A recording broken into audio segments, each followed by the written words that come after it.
Is Spider-Man No Way Home more fun stuff worth it? Well...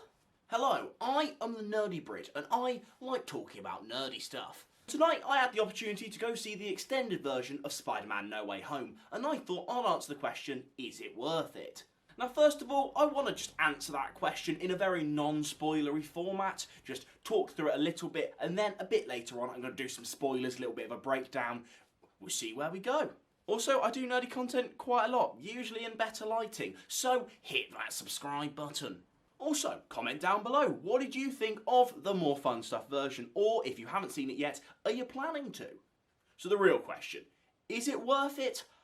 I would say yes. Now I think I got to add a big caveat to that. I saw No Way Home in the cinemas originally 4 times. Might have even been 5. No, I think it was 4.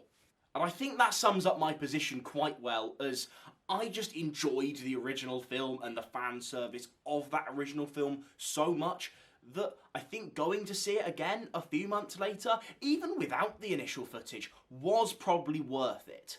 Also, on the plus side to why you should see this, I think a lot of the new footage is quite fun.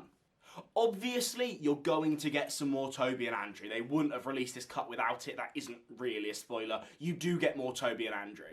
There's some more fun stuff in the start before we even meet Doctor Strange, which I think is really cool. There's another addition to one of our cameos, which is really good. Overall, I think there are some fun additions here. I will give you some negatives. In terms of what's added specifically to Tobey and Andrew, there isn't much. And when it's there, you can tell why they cut it over the sort of bantery moments they had in the original film.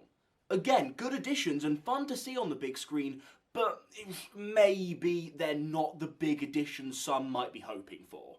And the other big downside is there is only 11 new minutes of footage, which would be okay if it was all utilised well. There's a big, I'd say, 3-4 minute portion, which I don't think was necessarily needed. So overall, if you're thinking about seeing this, my advice would be, see it if you really did enjoy the original film and you want to see a little bit more Tobey and Andrew. There are some other fun stuff, Now let's get into some spoiler elements. I'm kind of just going to try and break down the scenes I can remember being added, and we can kind of go from there.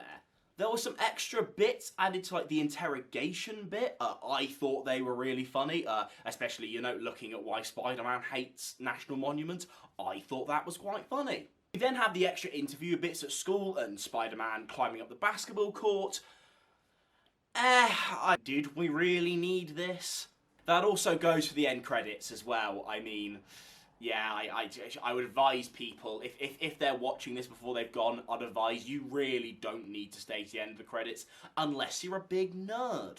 Then they add a cute little bit in the elevator. I think we've seen it already in some promotional material. Honestly, as it's literally maybe 20 seconds, it's a fun enough shot.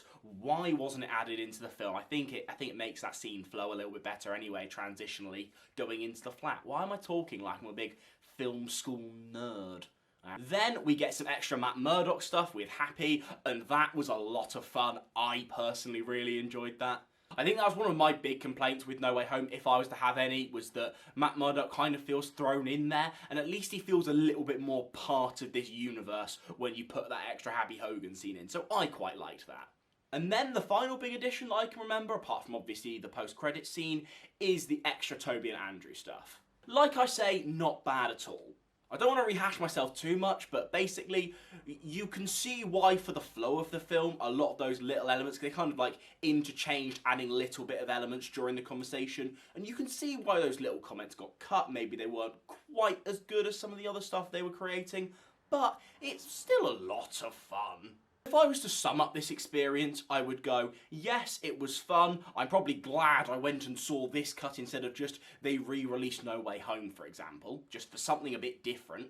But overall, I'd probably give this a negative review as specifically an extended cut, but I would still give my experience itself a positive review just because I had a lot of fun with it. Thanks for watching. We have a lot of fun around here, so please do subscribe. That would be nice. And I interviewed someone who's never seen the MCU before and got them to review Thor 4. It's the funniest video I've ever made, and I think you should go watch it. Thank you very much for watching, and I'll see you next time, because you've subscribed.